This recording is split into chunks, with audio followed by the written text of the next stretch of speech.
Welcome to Islamic Life Coach School Podcast. Apply tools that you learn in this podcast and your life will be unrecognizably successful. Now your host, Dr. Kamal Akhtar. Hello everyone. Peace and blessings be upon all of you. Inshallah, today I want to talk to you about artificial pleasure and how it's everywhere. And I've talked about similar topics in the past, and this is in the spirit of Ramadan passing because I love what Ramadan Reset has to offer and I want to be able to apply it for the rest of the year. So I want to emphasize how the dopamine spike as offered by the highly engaging content of the phone, the processed food, and all of that is hiding your dysregulation. If you pick up your phone and you scroll for 30 seconds, you've already consumed more novelty than your grandmother processed in a week. Your life is not more interesting than hers, but now the apps are designed to hijack your dopamine loops in a way that humankind has never seen before. Every time you experience a high dopamine hit, especially around the unpredictable cycles of the reward, the brain says maybe the next hit will feel better than before. And the cycle keeps your mind hostage.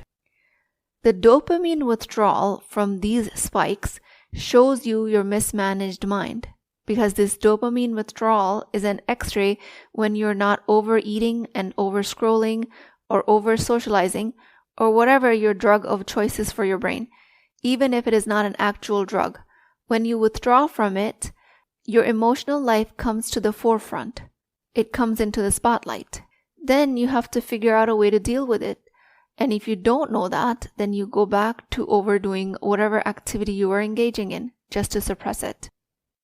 Withdrawal of dopamine brings to light the painful emotions and the discomfort that you have to learn to deal with. So let's say you eat a pint of ice cream every time you feel anxious. Then you have anxiety unless you eat the ice cream. So when you decide you're not going to eat the ice cream, then you also have to have a way to deal with the anxiety. Because otherwise, if it's not the ice cream, it's going to be cupcakes. When you're looking for artificial pleasure, anything related to a high dopamine hit, social media, shopping, Facebook likes, even the dopamine hit of a man's attention in a world where a girl is brought up to center their entire existence around men. So yes, a male attention also creates a dopamine hit. When girls are programmed to measure their worth with how much they're worth to a man, that and any other activity that creates a high dopamine hit creates a numbing effect to the underlying difficult emotion. Then you get stuck in the cycle of immediate gratification, and unless you have the activity, you can't feel better. This artificial pleasure is the shortcut your nervous system gets addicted to because it feels like winning the lottery. This is very much manufactured, extremely concentrated, and completely divorced from real growth.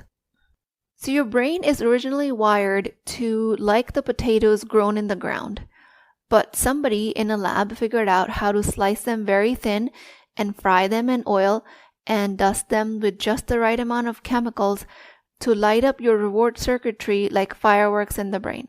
So when you stop eating those potato chips and try to enjoy the potatoes without the extras, it doesn't taste as good. So when you stop overeating, over-scrolling, overworking, over-socializing, something uncomfortable is going to happen, and that is your real emotional life that is coming into the spotlight. The loneliness that you might have been outrunning or the exhaustion that you've been silencing with this stimulation, all of that is going to come up when dopamine withdrawal is taking place. This is an x-ray of your mismanaged mind. So artificial pleasure is engineered to overstimulate your dopamine system. It creates a shortcut. It bypasses effort, your meaning making, the depth from your life. Whenever you yourself choose to go through a dopamine detox through Ramadan or anything else, when food, constant stimulation, and indulgences are reduced, yes, hunger and thirst surfaces, but what also surfaces is your inner dialogue, your impatience, your fear. When you cannot reach for food or a stimulation at will, when you intentionally reduce distractions, your system can no longer rely on its usual emergency exit. The fireworks are not there as much to rescue you, and that's when you see what you've been avoiding. That way, the cause of your dysregulation reveals itself to you when you're not hiding it with one dopamine hit after another. So what we're trying to do is reduce these artificial dopamine hits with a sustained pleasure, something that does feel good in the body, but is not that intense. So a real human conversation gives your nervous system warmth, connection through oxytocin. But when Netflix drops a whole season overnight and your brain goes, why do I have to talk to an actual person when I can binge watch 8 episodes and get a much larger feeling of connection? So we're trying to replace artificial hits with intentional pleasure that rewires and regulates your system at the same time. Or let's take the fashion world. Your nervous system is supposed to feel pleasure from comfort, from your identity, from barakah in the way you express yourself.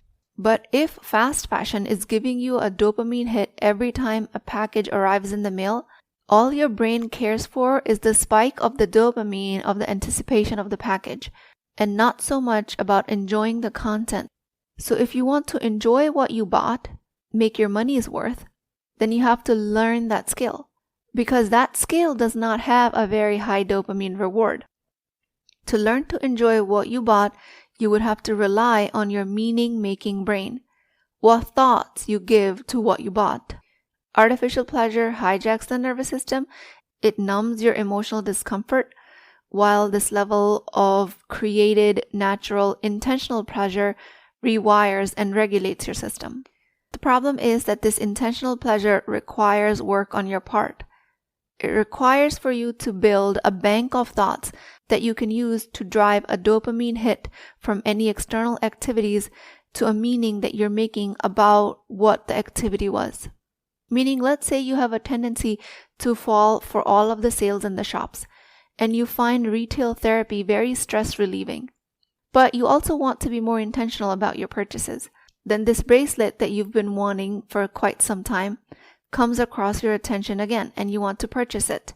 When you buy the bracelet to escape the discomfort created by your mismanaged mind, then the dopamine hit is going to artificially dampen the pain that you've been trying to escape, and it will create a sense of immediate relief. But the issue is that this mind is going to associate the object with your pleasure. It's going to associate the bracelet with your instant happiness, when in reality, your thoughts about that bracelet are creating your happiness. When you buy the bracelet for artificial dopamine hit, the fireworks, then you feel the instant pleasure. But you're also on your path of reform. You don't want to be engaging in so much shopping all the time. So then immediately guilt of indulging follows. But the way you rewire this is that you have to move on to intentional pleasure. And you get to create that from the object that is the same exact piece of jewelry. What you have to focus on is your thoughts. In this case, you think that this bracelet looks good on you. It has this right tone of gold, and it has the right precious stones, and it's the right price, and it fits your budget, and it looks great on your wrist. All of these thoughts will bring you joy. The bracelet itself does not bring you joy. If you're looking in the mirror and you think to yourself, wow, this bracelet exactly matches my aesthetic, this is a thought that's going to bring you happiness. The bracelet itself is neutral. The bracelet does not bring happiness, because if the bracelet was the cause of your happiness, then the same bracelet would cause happiness in everyone. But that's obviously not the case. This is you intentionally cultivating your joy through this bracelet, through intentionally creating thoughts to enjoy your purchase. This is also derived from dopamine, but it does not feel as intense as fireworks. It's going to create more of a steady excitement in your body. And that is the work. You're going to have to rely on this bank of thought to be able to create the joy in your body that comes from this purchase, which is the same bracelet. One intention behind the purchase of this bracelet is that you're escaping discomfort, which is a subconscious intention most of the time. And the other one is that you're creating joy intentionally in your life. It is the same materialistic item. This level of natural, intentional pleasure requires participation. It requires your attention. It asks you to generate intentional thoughts instead of escaping discomfort. The same object can be an emotional band-aid, or an intentional act of joy. And the difference is not in the object, it is in your thoughts about it. What all of the acts of immediate gratification have in common is that they bypass depth. They require no effort on your part, because they're designed to speak to a version of pleasure of you that is chemically much louder and much less fulfilling. While artificial pleasure is fast, real pleasure is earned. And the work ahead of you is that if your nervous system is addicted to fireworks, you're going to start to recognize the beauty of the simple sparks. This instant gratification loop of intense pleasure, when it hijacks your nervous system, it creates an overall net negative effect in your life. While it is still based on a naturally and beautifully created reward system, it is not being used properly with instant gratification. The same dopamine system has the potential to have you enjoy the pleasures of life immensely and create a net positive result in your life. If you think of relaxation at the beach, if it brings you warmth, if it brings you joy, and you enjoy the sun and you love burying your feet in the sand, you love the ocean wind giving your whole nervous system a full body exhale, that's real pleasure. Your brain is working to register safety, beauty, and gratitude all at the same time. Or if you enjoy sitting in your living room floor and playing board games with your kids, nothing else is trying to monetize your attention. You have your inside jokes and belly laughs and this feeling of warmth and fullness inside of you. This comes from your thoughts that you have about your children, about this valuable time that you're spending with them. Your mind is telling you you're exactly where you're supposed to be. This meaning requires intentional attention for the joy to be extracted from that moment. When you cultivate more and more of these thoughts and raise your bank account of these thoughts, it's going to rewire your reward system to seek more intentional pleasure. Or if you enjoy a walk around the block with your husband when you're not rushing, or if you're cooking something simple in your kitchen, and your nervous system is used to translating that into stability and belonging and love, only if you've been able to give that cooking the meaning of belonging. Otherwise, your brain will still opt for another more immediate gratification activity. Or your intentional pleasure activity might be reading a book in bed while you lose track of time in the best way possible. Or studying for an exam and working very hard to see the fruits of your labor and drawing joy from your hard work. These are simple, intentional thoughts that will refill you. Dopamine spike is addictive, but if you refine your thoughts about the low dopamine activity that you are still engaging in, you are learning the skill of self-regulation. And at first, this rewiring will feel underwhelming because your brain has been trained to expect fireworks. But what feels boring is just your nervous system recalibrating. This level of natural, intentional pleasure is slower and steadier.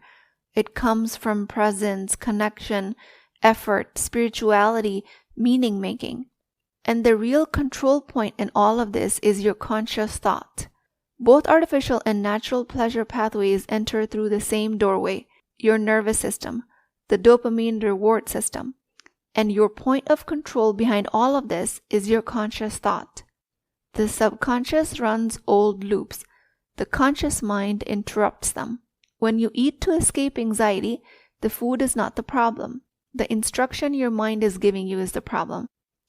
When your mind is telling you that I cannot tolerate this anxiety, therefore I must eat, that meaning-making has to be changed.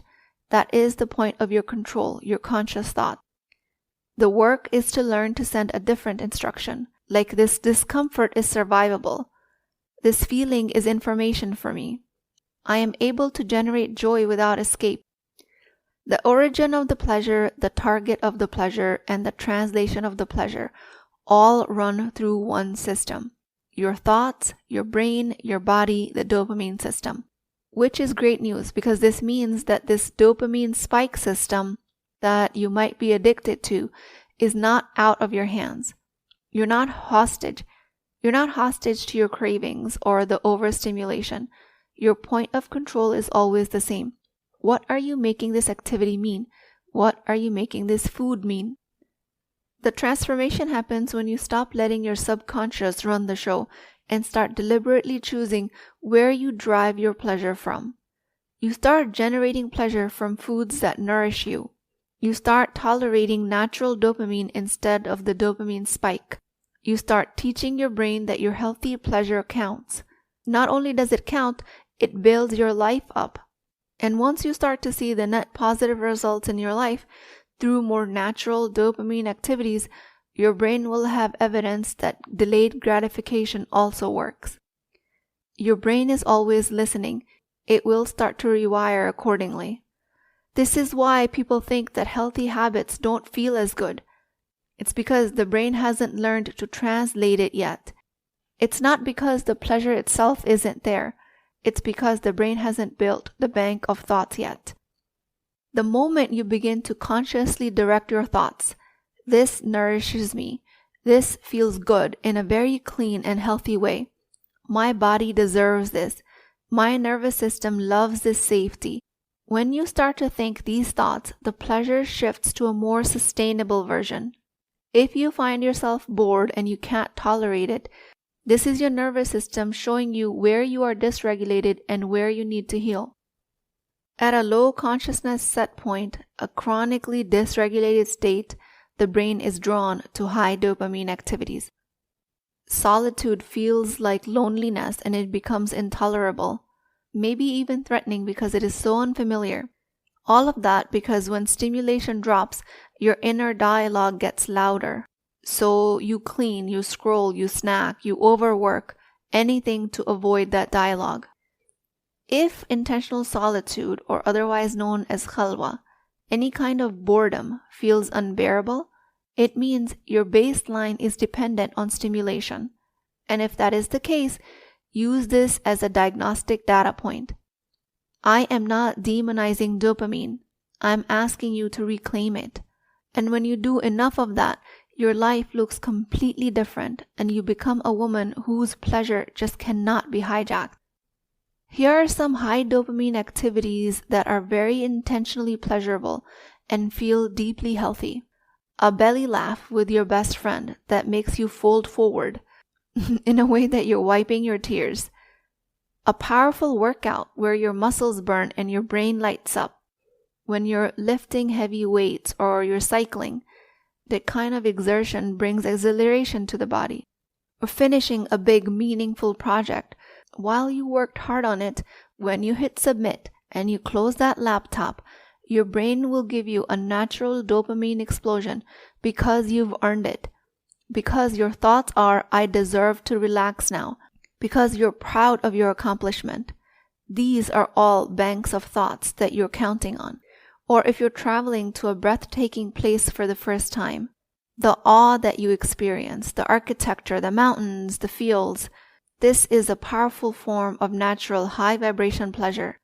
If you experience a spiritually deep moment, like a dua that lands in your chest, and you feel that intensity, that purity, a meaningful, deep, connected conversation that goes late into the night, or when you learn something new that blows your mind, that happens to be my favorite natural dopamine hit because I have so many thoughts around how new and novel that is and how unique and how it changes my life.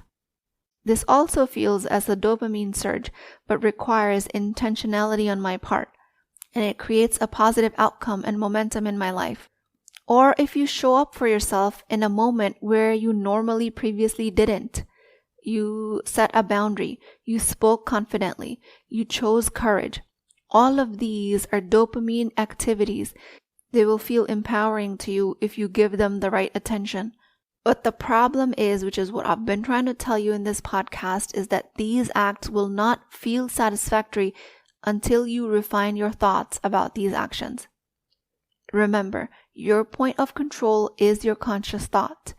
So when you're doing these actions, your brain can label them as wholesome and fun, or it can label them as a waste of your time.